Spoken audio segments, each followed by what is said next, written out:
étrangère et de la coopération internationale du Mali. Merci. Merci beaucoup. Merci infiniment. Je dois d'abord dire que hier, jusqu'à hier, quand les uns et les autres parlaient, je pensais vraiment que je faisais partie des jeunes.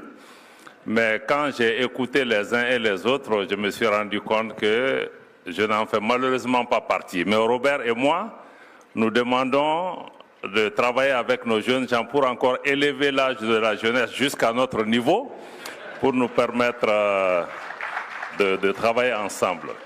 Parce que quand j'écoutais un peu aujourd'hui notre doyen, le Premier ministre Zerbo, il a parlé de décrochage.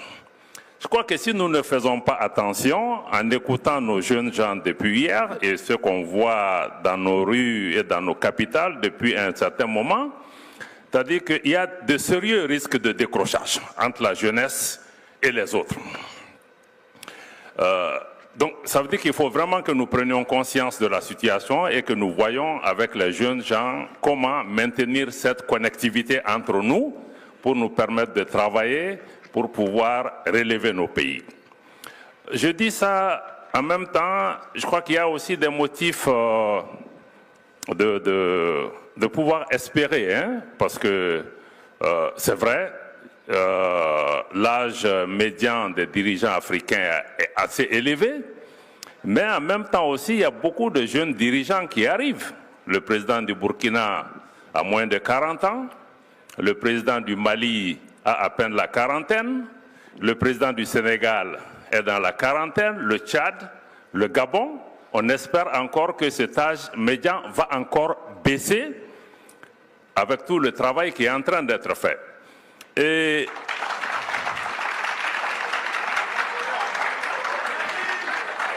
je ne dis pas ça pour faire plaisir, parce qu'en réalité, ce n'est pas nouveau. Quand nous regardions notre ancien président Modibo Keïta, quand il est arrivé au pouvoir, à l'indépendance, il avait à peine 33 ans. Et la plupart des dirigeants des indépendances étaient dans la trentaine ou moins. Et nous, les qualités que nous avons aujourd'hui, il n'avait pas. Modibo Keïta était un instituteur, il n'a pas été préparé à diriger un pays. Nous avons ces expériences. Aujourd'hui, ce qui est important pour nous aussi, c'est de comprendre que la jeunesse n'est pas pour demain. C'est des leaders d'aujourd'hui et non des leaders de demain. Et que nous devons aussi faire confiance au temps. Les anciens, les sages peuvent diriger autant. Des jeunes gens aussi peuvent, dans la trentaine à 25 ans, diriger des pays. Pourquoi pas? Je crois que vous avez posé la question de leadership ici, je vais venir à ça, avant même d'entrer peut-être dans le sujet. C'est vrai, on peut définir le leadership comme on veut, mais bon, dans le cas de dire, bon, c'est un leadership, c'est une vision, comment quelqu'un peut créer la connectivité avec ses citoyens, comprendre leurs besoins, définir une définition, s'assurer que les gens sont équipés, mobilisés, entraînés pour pouvoir le suivre, pour pouvoir dresser un chemin pour arriver à cette destination. Mais moi, je veux peut-être prendre à l'inverse pour se dire que le leadership n'est pas individuel. On peut aussi exercer un leadership collectif. C'est-à-dire que c'est un groupe qui va se saisir maintenant d'une vision, travailler ensemble de façon solidaire pour pouvoir surmonter les différents obstacles pour y arriver. Il y a des leaders qui peuvent être devant, il y a des leaders qui peuvent être derrière.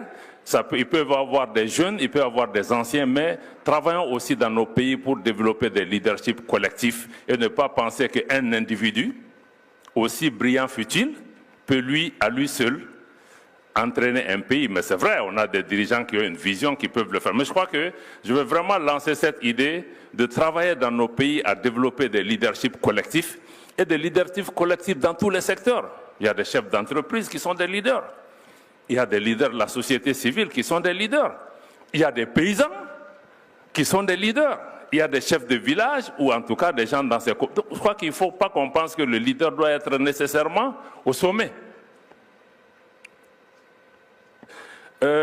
La deuxième chose que je voulais dire pour pouvoir vraiment revenir maintenant, c'est d'abord à travers vous, le ministre Aïdam, notre modérateur, de vous remercier, de remercier notre collègue Robert Ducé et à travers lui de remercier le président du Conseil pour vraiment le leadership du Togo en maintenant ce cadre de dialogue qui est extrêmement important, mais qui lui-même se situe dans le cadre du positionnement du Togo pour pouvoir maintenir le dialogue. J'aime bien le terme Lomé, capitale du dialogue, de la tolérance, de la paix et tout ça. Je crois que ce n'est pas par accident. Ce n'est pas par accident que nous nous trouvons tous ici et que nous puissions continuer à échanger parce que la première ministre, ma grande sœur Aminata Touré, a parlé hier de dialogue entre la CEDEAO et l'AES. Mais nous avons toujours été pour le dialogue. Parce que quand on sait ce qu'on veut, on n'a pas peur de discuter. Quand on sait ce qu'on veut, on n'a pas peur de discuter. Et naturellement, il est arrivé un moment, je dis ça parce que c'est important, il est arrivé un moment quand mon pays était sous sanction. Malheureusement, Lomé était la seule capitale que je pouvais visiter en Afrique de l'Ouest. Et le Togo a eu le courage de maintenir sa porte ouverte, de maintenir le dialogue avec nos pays. Et si on avait écouté le Togo, encore une fois, je ne jette pas des fleurs, si on avait écouté le Togo, on ne serait pas aujourd'hui sorti de la CEDEAO.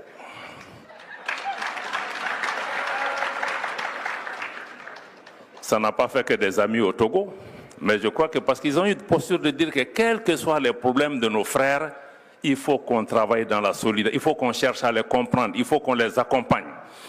Mais il ne faut pas qu'on leur amène juste des prescriptions. Je crois que ça, c'est vraiment, je tiens à saluer cet effort de dialogue et ce cadre qui est là aujourd'hui. Je crois que c'est important, le ministre a touché là-dessus.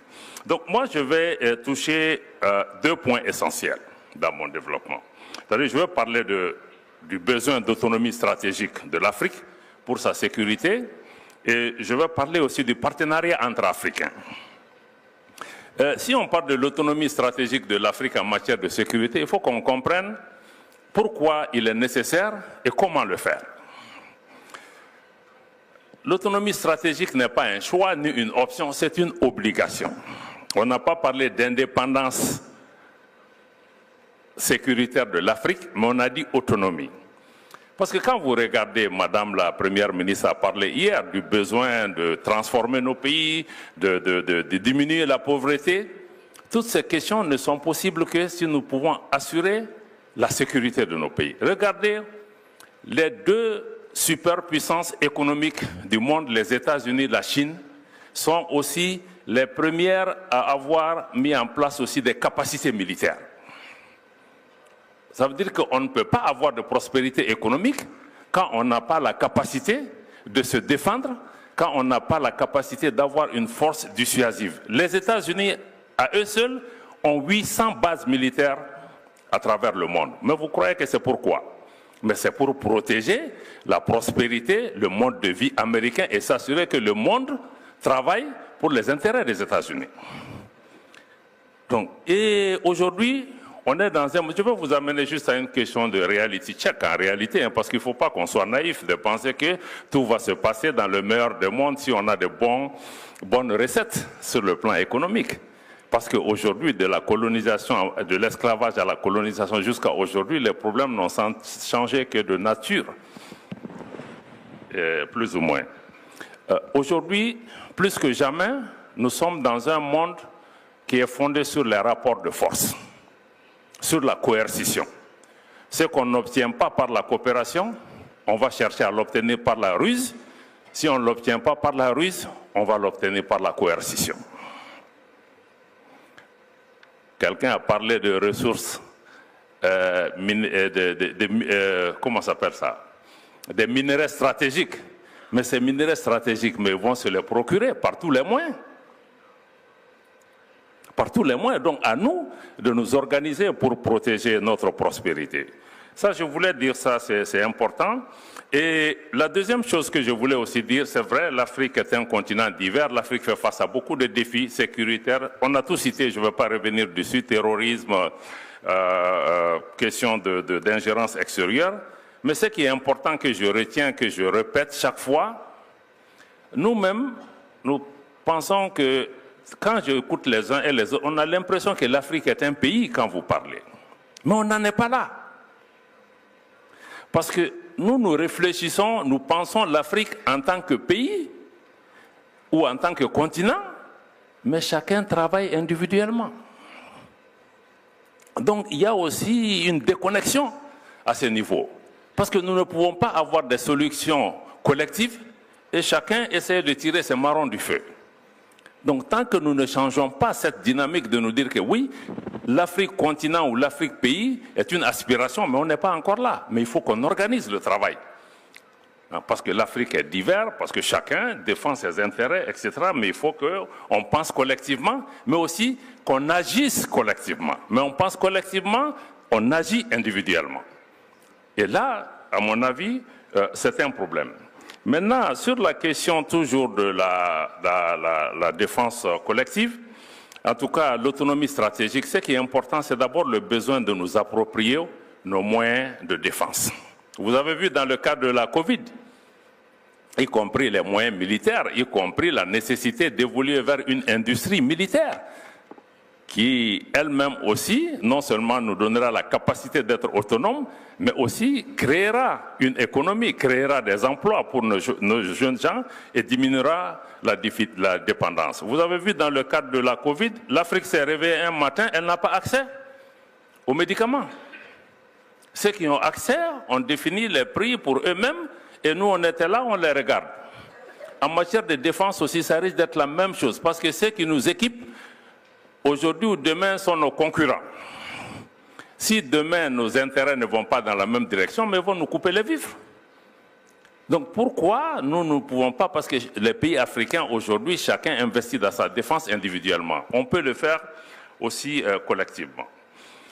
Au-delà de ça, il faut qu'on comprenne que l'autonomie stratégique de l'Afrique en matière de sécurité n'est pas qu'une réponse sécuritaire. Parce que l'autonomie stratégique sécuritaire englobe des dimensions qui doivent aller au-delà du sécuritaire. Les ressources naturelles, leur transformation au bénéfice du continent, c'est une dimension importante. Les moyens de télécommunication dont on a parlé, les industries, les nouvelles technologies que nous devons maîtriser et contrôler, l'énergie, on en a parlé, c'est une dimension essentielle, l'information, la désinformation et le contrôle de l'intelligence artificielle sont des dimensions importantes. La sécurité alimentaire, le ministre angolais en a parlé hier, que celui qui contrôle ton ventre contrôle ton esprit. Et moi j'irai plus loin pour dire que celui qui contrôle ton esprit contrôle aussi ton cœur. Même ta motivation pour défendre, protéger ton pays n'est pas parce qu'aujourd'hui, la colonisation, ou en tout cas l'hégémonie à laquelle on assiste dans le monde, c'est qu'on ne nous envoie plus les militaires. On nous tient par la tête. Et quand on nous tient par la tête, ça veut dire que quelqu'un à l'extérieur du continent a notre télécommande. Et ce qui rend la chose beaucoup plus dangereuse. Donc, ça me semble être important. Maintenant, je vais réfléchir un peu aussi sur les questions de partenariat entre Africains. Parce que là, on est aussi entre nous, même si on a des partenaires extérieurs avec nous. Mais il faut aussi qu'on se dise certaines vérités entre Africains. On a dit solution africaine aux problèmes africains. Le concept est pertinent. Il est juste, il est bon, mais à la réalité, on a des problèmes avec cette question. Je vous donne juste 2 points à titre d'illustration. Les représentants de l'Afrique au Conseil de sécurité, quand les questions qui touchaient mon pays sont arrivées là-bas, je vous assure que les Africains votaient contre nous pour pouvoir nous imposer des sanctions, même pas sur des questions d'élection et autres, c'est sur des questions de gouvernance interne par rapport au processus de paix.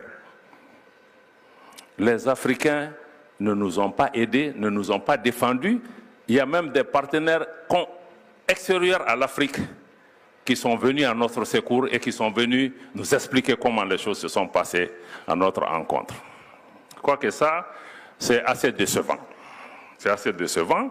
La deuxième, c'est le cas du Niger. Parce que l'Afrique doit être bâtie sur la solidarité. On ne peut pas être dans un cadre d'intégration régionale qu'on décide d'aller attaquer un autre pays. Et je crois que par rapport à ça, l'AES a donné quand même une leçon qui doit être apprise un peu partout en Afrique. Parce que c'est la première fois, en tout cas, de ma jeune expérience sur le continent, qu'on veut attaquer un pays, deux pays se lèvent. Si vous attaquez ce pays, le Mali et le Burkina, on dit que si vous attaquez le Niger, considérez que nous sommes en guerre avec vous.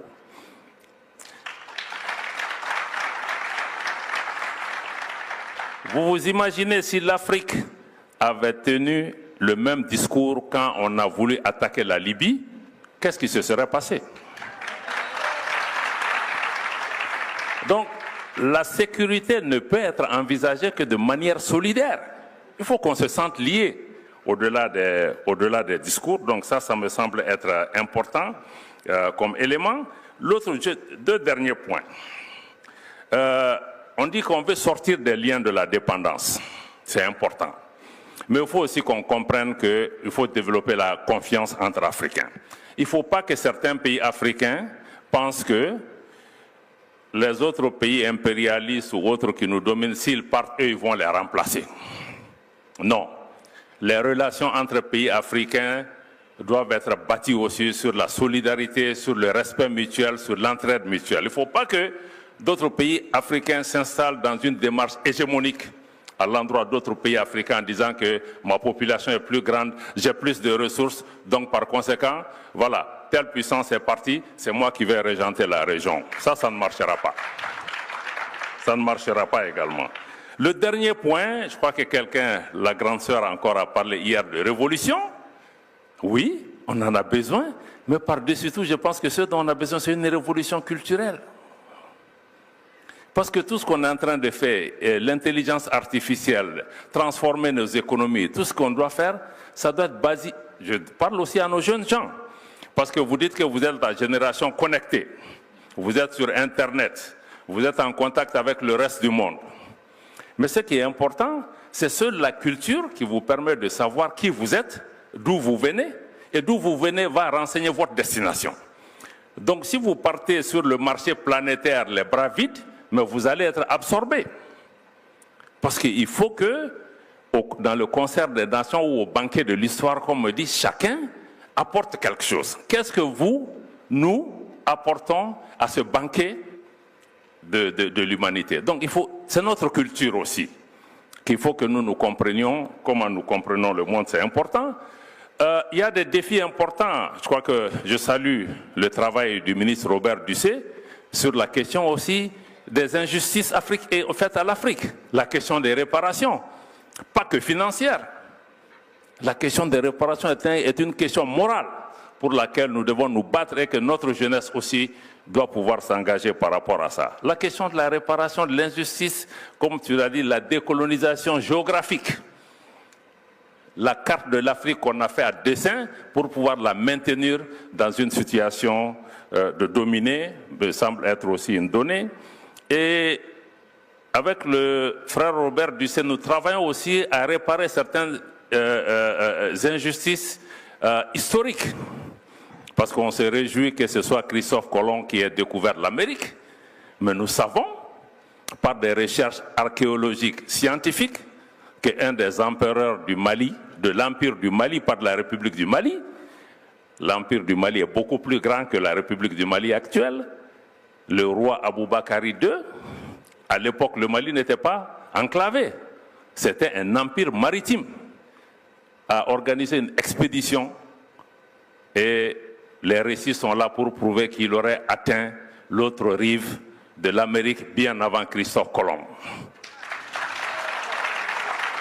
Mais personne ne racontera cette histoire à notre place et le ministre Dussé, avec nous-mêmes, nous sommes en train de travailler pour avoir des données scientifiques dans le cadre d'un symposium où nous-mêmes nous allons collecter des recherches, des réflexions pour pouvoir mettre ces questions sur la table. Parce qu'aujourd'hui, notre place dans le monde, ce n'est pas juste pour se glorifier, mais c'est aussi pour se mettre en confiance. Parce qu'on a tout fait pour nous diminuer, pour diminuer notre confiance. Il faut que nous nous reprenions nous-mêmes pour pouvoir montrer que aussi c'est possible. Nous n'avons pas toujours été assistés. Voilà ce que je voulais vraiment dire, mais je crois qu'il y a beaucoup d'autres choses sur lesquelles je pourrais revenir dans les débats. Mais voilà, je voulais juste de façon désordonnée partager quelques réflexions et réagir à tout ce que j'ai entendu depuis hier. Je suis afro-pessimiste, je suis afro-optimiste, mais je suis aussi afro-réaliste. Donc je veux que vraiment on ait une ambition pour notre continent, mais aussi qu'on soit conscient des réalités, des défis qui se posent à nos pays. Merci.